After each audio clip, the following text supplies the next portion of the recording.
নিজের জায়গা নিজেকে আগলে নিতে হয়। আমি অনেক বদলে গিয়েছি সময়ের ব্যবধানে।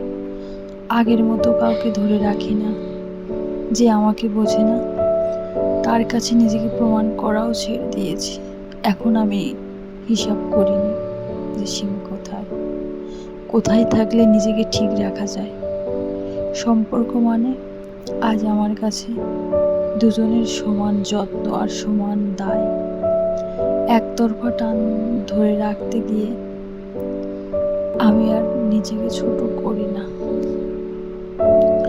যদি কেউ পাশে থাকে, সে থাকুক, ইচ্ছা থেকে, দায় থেকে নয়। কারণ ভালো থাকা শিখছি কষ্ট পেরিয়ে। নিজের জায়গা নিজেই আগলে নিতে হয়।